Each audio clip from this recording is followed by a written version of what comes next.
है रामधारी सिंह दिनकर।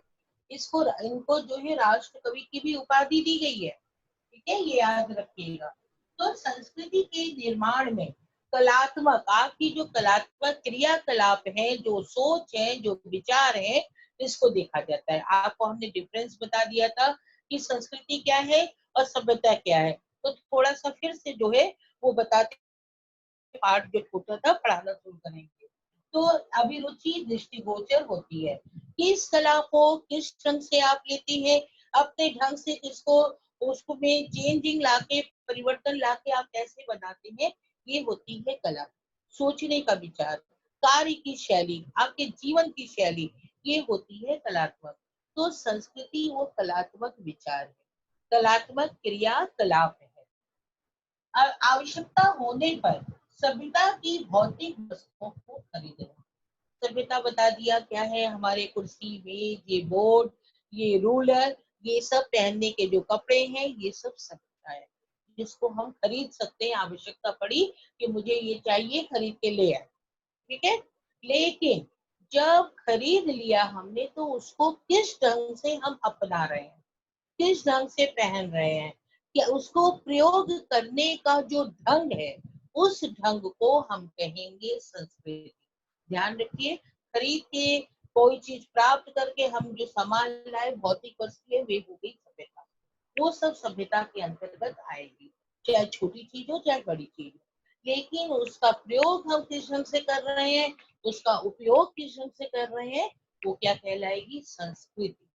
हमारे अंदर की कला करने का ढंग, एक तरीका, वो जो कलात्मक कार्य है उसको हम कहेंगे संस्कृति। संस्कृति में विनिमय के गुण हैं। विनिमय के गुण बता नहीं पाएगा कोई, विनिमय मतलब क्या होता है। ये एक दूसरे को अपने में मिला सकते हैं, आत्मसात कर सकते हैं। तो संस्कृति में सोफा में कहें कि कुर्सी मिला दो तो नहीं मिल सकता है, लेकिन संस्कृति में हमारे जो क्रियाकलाप है उसमें हम दूसरे का ले करके हम उसको भी अपने अंदर आत्मसात कर सकते हैं, उससे अपना सकते हैं। कोई चीज अच्छी लगी तो उस अच्छी लगने वाली चीज को हम अपना सकते हैं। अच्छे विचार या कुविचार भी हो सकते हैं।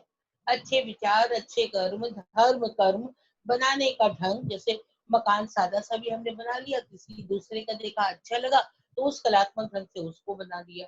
तो वो जो है हम दूसरे का अनुकरण करते हैं, ये होती है संस्कृति। तो संस्कृति में क्या है, विनिमय के गुण है। विनिमय मतलब समन्वय करना, सम्मिश्रण करना, अपने में मिलाना। तो दूसरे के धर्म से, जाति से हम जब उनके संपर्क में आते हैं, दूसरे व्यक्ति के संपर्क में आते हैं, समूह या समाज के संपर्क में आते हैं, तो उनसे जो गुण हम लेते हैं, उनकी जो अच्छाइयां हमें अच्छी लगती हैं, उसको भी हम अपने में आत्मसात कर लेते हैं। तो ये होती है संस्कृति की एक विशेषता। ठीक है, संस्कृति की ये विशेषता होती है कि उसमें विनिमय के गुण होते हैं, मतलब सम्मिश्रण के गुण, अपनाने के गुण। संस्कृति जीवन शैली एवं कार्य व्यवहार का नाम है। हमारी जीवन शैली क्या है। स्कूल भी आते हैं तो हर जाति धर्म वर्ग के लोग रहते हैं, तो हर एक की जीवन शैली अलग होगी।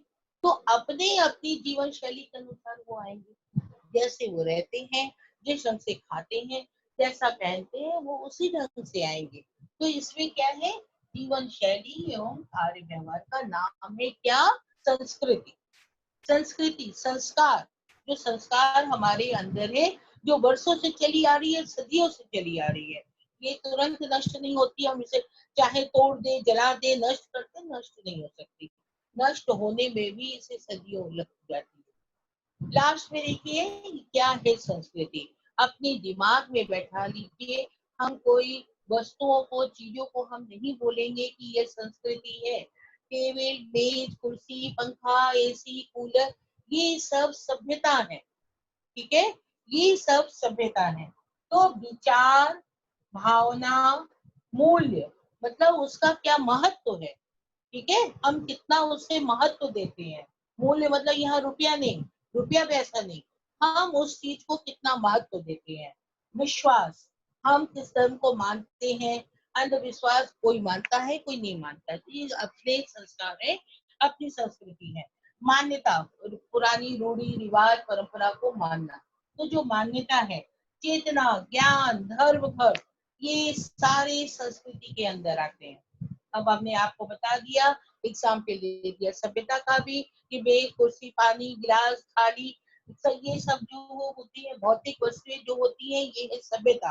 लेकिन विचार जो आंतरिक भावना है, जो हमारे दिमाग में चल रहा है, हृदय में चल रहा है, जो परोपकार की भावना, दया की भावना, किसी के प्रति कोई उदार भावना, संवेदना आदि, ये क्या है? संस्कृति है। इसलिए ये हमने उदाहरण दे दिया, विचार, भावना, मूल्य, विश्वास, मान्यता, चेतना, ज्ञान, धर्म, कर्म, ये थोड़ा सा हमने आपको एग्जाम्पल दे दिया कि ये संस्कृति क्या है। आशा है अगर हम अंतर करने को कहें या ऐसा प्रश्न दे कि संस्कृति और सभ्यता के उदाहरण बताओ, इसमें कैसे आप भेद कर सकते हैं, इसकी विशेषताएं आप बता सकते हैं, तो अपने से लिख सकते हो। इसको पढ़ने की जरूरत नहीं, फिर समझाने की जरूरत नहीं। आपको इतना ज्यादा हमने समझा दिया कि मेरे ख्याल से आपको आ गया होगा। कम से कम 250-300 वर्ड में आप लोग लिख सकते हो। इसको अपने आप में विचार मंथन करिएगा, मनन करिएगा फिर से कि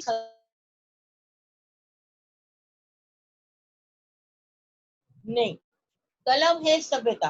और कलम से हम जिस प्रकार लिख रहे हैं, उर्दू हो, अंग्रेजी हो, हिंदी हो, जिसमें वो जो कला है, लेखन की कला, उसको हम कहेंगे संस्कृति। तो इस तरह से अंतर कर लीजिए, संस्कृति और सभ्यता क्या है। हमने पिछली बार स्क्रीन पर आपके लगाया था संस्कृति के बारे में, तो ये देख लीजिए, फिर से हम लगा दे रहे हैं। आपको जो है ये क्या करना है, देखना है, जो आपने लिखा है उससे है कि हम उस दिन नहीं आए थे, एब्सेंट हो गए थे, तो आप उसे लिख लें, बहुत इम्पोर्टेंट है ये वाला लेसन या इस समय भी, और बोर्ड के एग्जाम के लिए भी, ये बोर्ड के एग्जाम के लिए भी बहुत महत्वपूर्ण है आपके लिए, क्योंकि इन दो में भेद करना मुश्किल हो जाता है, कहीं कहीं दुविधा में पड़ जाते हैं बच्चे। तो आप इसको समझ करके लिख लीजिए। हम समझाते चल रहे हैं, आप देखिए और मिलाते भी चलिए। लास्ट में हम कुछ क्वेश्चन दिए हैं, वो क्वेश्चन भी लिख लीजिए, शॉर्ट में आपको लिखना है। ठीक है, हमने बहुत बड़ा क्वेश्चन नहीं दिया है, बस ये देखने के लिए कि आपको कितना आया, इसलिए शॉर्ट में हमने क्वेश्चन भी दिया है। फिर से हम समझा रहे हैं, संस्कृति क्या है। सभ्यता का संबंध किससे है? शरीर से है। और संस्कृति का संबंध आत्मा से है, शरीर और आत्मा का। ठीक है दोनों एक। विचारात्मक शैली में ये निबंध लिखा गया है कि जिसको पढ़ करके हम सोचते हैं, विचारते हैं, अपनाते हैं, सही कहते हैं। बोलचाली भाषा है इसमें। रामधारी सिंह दिनकर ने बहुत कठिन भाषा नहीं ली है, दुरूह शैली नहीं ली है, जन सामान्य भाषा भी कह सकते हैं जिसको आप, और बोधगम्य है, मतलब समझ में आने लायक है। संस्कृति का स्वभाव आदान प्रदान है, मतलब हम आपको कुछ दे रहे हैं, हम आपसे कुछ ले रहे हैं। आदान प्रदान, एक जाति दूसरी जाति से मिल, इस तरह से फर्क आता है, थोड़ा सा अंतर हो जाता है। मानवीय गुणों पर संस्कृति की छाप होती है। कोई भी मनुष्य हो, चाहे वो रूढ़ हो, चाहे अच्छा हो, सज्जन हो, कोई भी हो, हर एक पर संस्कृति की छाप होती है। उसके अंदर ये जन्मजात गुण है, इसे याद रखिएगा।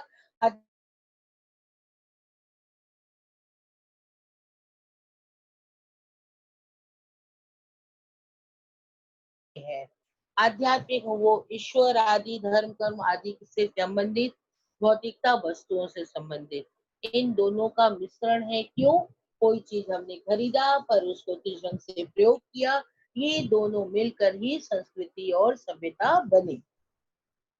अब प्रश्न है, हम आपके सामने प्रश्न दे रहे हैं, इसको शॉर्ट में लिखिएगा, इसके आंसर शॉर्ट में होने चाहिए।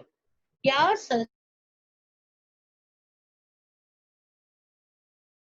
ये समझ करके लिखिएगा कि क्लास वर्क कॉपी में, क्या संस्कृति बदली जा सकती है?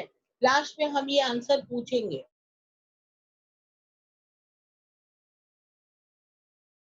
हो सकता है, असभ्य व्यक्ति जो कायदे से ना पहनता ओढ़ता ना कायदे से रहता है, क्या वो संस्कृत हो सकता है? ये भी क्वेश्चन लिख लीजिए। व्यक्ति क्या अपने दुर्गुणों को पहचान सकता है? तुम अपने में कहो कि ये बुराई है, क्या ये पहचान के बता सकते हो कि मेरे अंदर क्या बुराई है? हम ये आंसर पूछेंगे लास्ट 10 मिनट्स में। अचानक धनी होने पर हम क्या सुसंस्कृत भी हो सकते हैं? जैसे भी हैं हम। हाँ, अगर जो धनी हो गए, बड़े पोस्ट पे चले गए, बड़ा पद पा गया, उच्च पदवी पा गए, तो क्या हम उसी के अनुसार सुसंस्कृत हो गए? ये भी आपको उत्तर में देना है। लेखक के अनुसार संस्कृति का संबंध शरीर से क्यों नहीं है? लेखक के अनुसार आखिर अगर हम कहें तो हम तो कहेंगे कि संस्कृति का संबंध शरीर से है, क्योंकि यही हमारी कार्यशैली है, हाथ पैर नाक मुंह सबसे हम काम कर रहे हैं। पर सभ्यता को शरीर माना और संस्कृति को सभ्यता, तो मेरे विचार से तो ये है। पर लेखक ने क्यों नहीं माना? संस्कृति का संबंध आत्मा से क्यों मांगना? ये आपको उत्तर देना है। तो लास्ट में पढ़ाने के पहले फिर आपको हम रिपीट कर देते हैं। संस्कृति आत्मा है और सभ्यता शरीर है। ठीक है। सभ्यता एक फूल की तरह है, लेकिन संस्कृति सुगंध की तरह है, जो सब में फैलती है, जो दूर दूर तक अपनी खुशबू फैलाती है, लोगों को आकर्षित करती है। तो ये सुगंध जो है वो संस्कृति है। सभ्यता फिर वही एग्जाम्पल दिया था जैसे लिखने की, एक दूध की तरह है। दूध को हम सभ्यता मानेंगे, लेकिन दूध को फेंट करके जब उसमें से क्रीम निकाल लेंगे, मक्खन निकाल लेंगे, तो वो होगी संस्कृति। घर हमने बनाया, जो हमें इच्छा है रहने की, तो घर हमने बनाया, पर इच्छा है किस ढंग का वो बने। शीशे का घर हो, पत्थर का घर हो, संगमरमर का घर हो, ताजमहल हो, तो किस ढंग का घर बने? वो जो कला अपनाई, जो नक्काशी अपनाई, जो डिजाइन अपनाया, वो हो गई संस्कृति।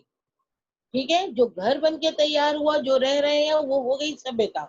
लेकिन जिस कला के द्वारा हमने उसे बनाया, ठीक है, अपनी चाह अपनी इच्छा अनुसार, नक्शे के अनुसार बनाया, वो हो गई संस्कृति। अपनाने का ढंग और कला को हम संस्कृति कहेंगे। भौतिक वस्तुओं को क्या कहेंगे? सभ्यता। भौतिक वस्तुओं को हम क्या कहेंगे? सभ्यता। और उसको जो हम अपना रहे हैं, उसको क्या कहेंगे? संस्कृति। उसको हम कहेंगे संस्कृति। अब हम आते हैं पेज नंबर 94। पेज नंबर 94, इसको हम आगे पढ़ते हैं। संस्कृति ऐसी चीज नहीं जिसकी रचना 10, 20 या 100, 50 वर्ष चाह रहे हैं कि हम सोचे कि इसको रचना कर ले, इसको बना ले। तो ये बनाने लायक चीज नहीं है कि एक शिल्प कला की तरह या मूर्ति कला हमने बनाई और 10 साल लग गए, 20 साल लग गए और बना के खड़ा कर दिया। ये ऐसी चीज नहीं है। अनेक शताब्दियों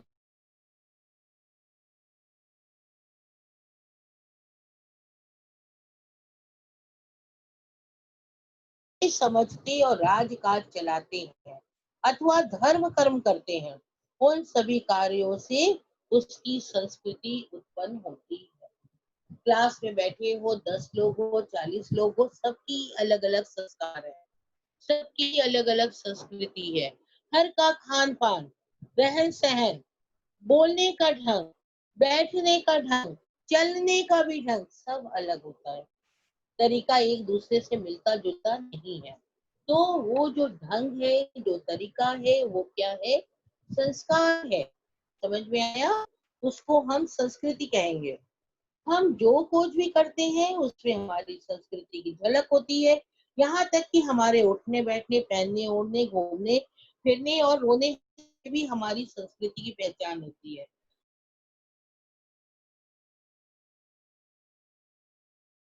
कि संस्कृति कैसा है। हम चुपचाप मनी मन रो रहे हैं, अगल बगल वाले जान नहीं पा रहे हैं, एक सभ्यता के अंदर हम रो रहे हैं। कि क्या हो गया? संस्कृति। संस्कार। तो क्या कहा करके चलते थे, पर गांधी जी ने इसे बुरा माना, कहा ये भी हमारी तरह इंसान है। वो उनके साथ बैठ करके, हरिजनों के साथ बैठ करके खाते पीते थे। तो इस तरह देखो हमारे देश से अब धीरे धीरे ये भी मिट गया। वो हमारे साथ रहते हैं, पढ़ते हैं, खाते पीते हैं, नौकरी करते हैं। तो ये इस विषयता की जो भावना थी ये भी खत्म हो गई, तो ये प्रभाव पड़ा। कोई भी सुधारक उस समय जन्म नहीं लेते जिस समय जन्म हुआ। जब दो जातियां मिलती हैं, उनके संपर्क या संघर्ष से जिंदगी की नई धारा फूट निकलती है, जिसका प्रभाव दोनों पर पड़ता है। आदान प्रदान की प्रक्रिया संस्कृति की जान है, इसके सहारे वो अपने को जिंदा रखता है। मतलब हम आदान प्रदान से ही, दूसरों से सीख कर ही अपने संस्कृति को विकसित करते हैं, और हम ये खत्म करना चाह रहे हैं। केवल चित्र, कविता, मूर्ति, मकान और पोशाक पर ही नहीं, संस्कृति संपर्क का प्रभाव दर्शन और विचार पर भी पड़ता है। हमारे जो दर्शन है, हमारे जो विचार हैं, उन पर भी संस्कृति का प्रभाव पड़ता है। मतलब हमारे विचार भी बदल सकते हैं, हमारी जो भावनाएं हैं वो भी बदल सकती हैं। एक देश जो दार्शनिक और महात्मा उत्पन्न होते हैं, उनकी आवाज दूसरे देश में भी मिलते जुलते दार्शनिकों और महात्माओं को जन्म देती है। हमारे देश के महापुरुषों ने जो उपदेश दिया, उनसे प्रभावित होकर दूसरे देश में भी वैसे महापुरुष हो गए, जो आकर के बैठ के सबको उपदेश देने लगे, और प्रभाव हमारे देश के महापुरुष का पड़ा। तो इस प्रकार से जो है फैलता है। एक देश जो धर्म खड़ा होता है, वह दूसरे देशों की धर्मों को भी बहुत कुछ बदल देता है। हमारे देश में जिस धर्म की पूजा हो रही है, जिसको महान बताया जा रहा है, दूसरा देश भी उसे अपना लेगा। कुछ ना कुछ 1% भी सही उसको अपना लेगा। यही नहीं, बल्कि प्राचीन जगत में तो बहुत से ऐसे देवी देवता भी मिलते हैं, जो कई जातियों के संस्कारों से निकलकर जगह जमा हुए हैं। मतलब दो धर्मों के जो ईश्वर और बाइबिल, पुराण और ग्रंथ, जितने भी तरह के अन्य धर्मों के हैं, पढ़ो तो उनमें जो एकता, समानता मिलेगी। एक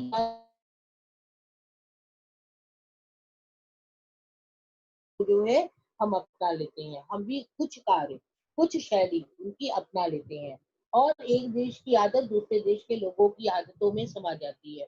जब एक देश के लोग भ्रमण करते हैं, पर्यटन करते हैं, उनके यहाँ जाते हैं, और कुछ उन्हें अच्छा लगता है, उसे अपना करके जब अपने देश लौटते हैं, तो उनका देखा देखी और लोग भी अपनाने लगते हैं। तो इस तरह वो हमारे में भी समावेश होती जाती है। अतः सांस्कृतिक दृष्टि से वह देश और जाति अधिक शक्तिशालिनी और महान समझी जानी चाहिए, जिससे विश्व के अधिक से अधिक देशों, अधिक से अधिक जातियों की संस्कृतियों का,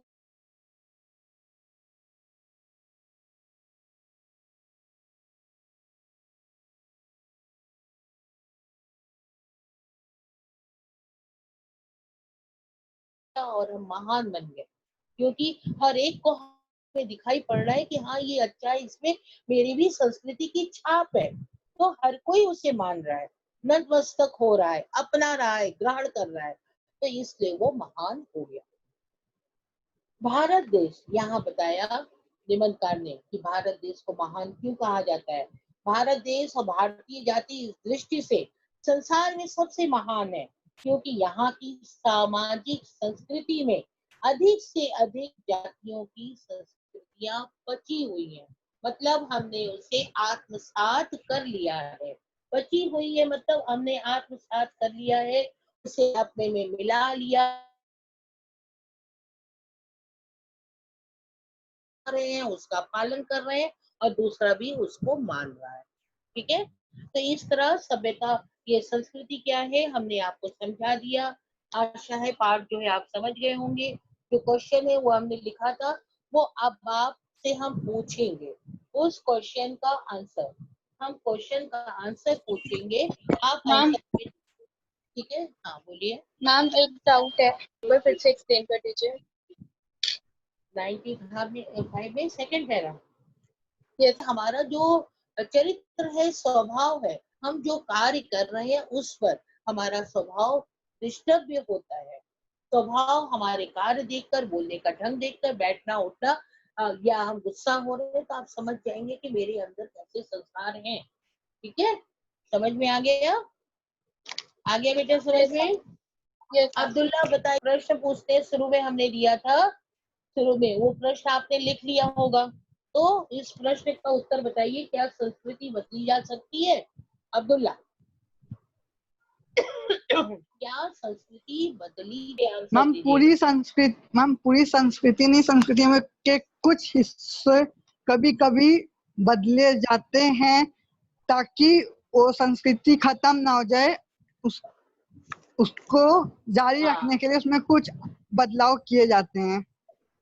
गुड गुड। चलिए अरुणिमा वाली आप बताइए, अनम्यूट योरसेल्फ। क्या असभ्य व्यक्ति सुसंस्कृत हो सकता है? असभ्य व्यक्ति सुसंस्कृत हो सकता है? Arunima, unmute yourself. असभ्य मतलब जो असभ्य व्यक्ति है, क्या उसको हम सुसंस्कृत कह सकते हैं? जो असभ्य व्यक्ति है। नहीं मैम, वो खाली अपनी सभ्यता बदल सकता है, जैसे अपना शरीर, पहनावा, फूल वगैरह, ये सब खाली बदल क्लियर सकता है, आवाज ऐसा नहीं है, कुछ हाँ नहीं या बदल ना में बताइए। क्या सकता। नहीं नो सुसंस्कृत हो सकता है? नहीं, ये क्वेश्चन गलत है, हम फिर अभी समझा रहे हैं। खुशी आप बताइए, आंसर सही नहीं था, आप बताइए खुशी, क्या असभ्य व्यक्ति सुसंस्कृत हो सकता है? झोपड़ी में रह रहा है, अच्छा खान पान नहीं है, पहनने को अच्छे से कपड़े नहीं है, तो उसे हम सुसभ्य नहीं कहते, क्या वो सुसंस्कृत हो सकता है? खुशी, हाँ जरूर हो सकता है, क्योंकि संस्कृति, विचार और यस मैम, हेलो, हाँ हाँ हम सुन रहे हैं। हाँ तो हो हाँ सकता मैम, है। हो सकता है, क्योंकि संस्कृति हमारे विचार, हमारे हम कैसा सोचते हैं, कैसा दूसरों के साथ व्यवहार करते हैं, उन सारी चीजों पर आधारित है, और ना कि हमारे रहन सहन, खाने पीने पर। तो गुड, क्या वेरी कहते गुड, हैं, वो सही बात है। इंसान असभ्य व्यक्ति, हाँ असभ्य व्यक्ति, उसके पास पैसा अपनी नहीं है, आत्मा को धनाभाव है, बदल सकता है। वो बेटा तुम्हारा क्लियर नहीं है, साफ नहीं आ रहा है। उसके अंदर दया की भावना है, कोमलता है, अच्छे कार्य कर सकता है, तो ये संस्कार हो गए। इससे असभ्य व्यक्ति भी सुसंस्कृत कहला सकता है। ठीक है, वो भी उचित है, उसके अंदर संस्कार अच्छे हैं, ये कह सकते हैं। तो सेकंड क्वेश्चन का क्वेश्चन है, व्यक्ति अपने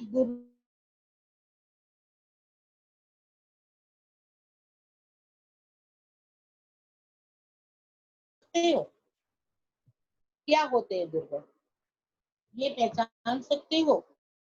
तो आर्यन पोरवाल आप बताइए, आर्यन पोरवाल और नेहा शिवहरे क्या रही? नेहा आप बताइए, यस आपके मैम, अंदर लगता है क्या है, तुम्हारे अंदर गुण? जल्दी गुस्सा आ जाता है। हाँ, तो ये व्यक्ति जो है अपने दुर्गुण, क्या हम सुसंस्कृत हो सकते हैं? अचानक धनी होने पर क्या हम सुसंस्कृत हो सकते हैं? ये उन्नति आप बताइए, उन्नति, Yes, ma'am. अचानक हम बहुत पैसा मिल गया,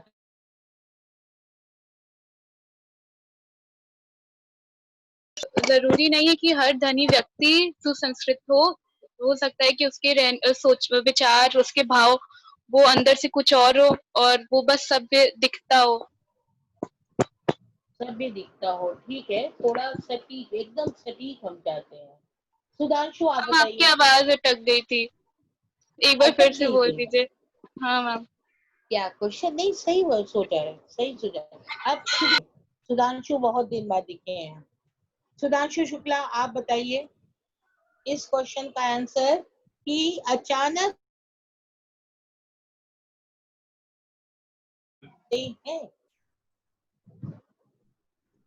मैम आपकी आवाज साफ नहीं आ रही है। ये होने पर सुसंस्कृत नहीं कहला सकता। वो उससे कैसे उसका कोई कहलाएगा? उसके संस्कार, उसका उसके बल पे मतलब उसके उस पे वो सुसंस्कृत कहलाया जा सकता है, पर ऐसे नहीं। मतलब वो धनी बनने के बाद उसके लायक वैसे कार्य आदि भी करने होंगे। अच्छे पद हाँ। मिल गए तो पद पर बैठने के बाद उसके अंदर वो विनम्रता वगैरह जो गुण होते हैं, अपने अधीन लोगों से कैसे काम करवाना है, ये नहीं कि ये करो वो करो, मतलब उसके अंदर वो गुण भी आना जरूरी है। तो सुसंस्कृत होने के लिए थोड़ा बहुत उसे अपने को बदलना पड़ेगा। ठीक है। सुसंस्कृत अचानक धन आने से नहीं हो सकते हैं, उसके लिए उसपे परिवर्तन लाना होगा। तो ये जिसने नहीं लिखा है, स्क्रीन पर हम फिर से ये क्वेश्चन दे रहे हैं, क्लास वर्क कॉपी में आप लोग लिख लीजिएगा और लिखने के बाद इसका आंसर हमें भेजने की जरूरत नहीं, फिर इसका आंसर भी लिख लीजिएगा। ठीक है। आज क्लास हम खत्म कर रहे हैं, यहीं पर ही कक्षा खत्म कर रहे हैं। आगे आप लोग आषाढ़ का एक दिन लाएंगे। नेक्स्ट थर्सडे रहेगा। हाँ, थर्सडे 11 से 12 आपका क्लास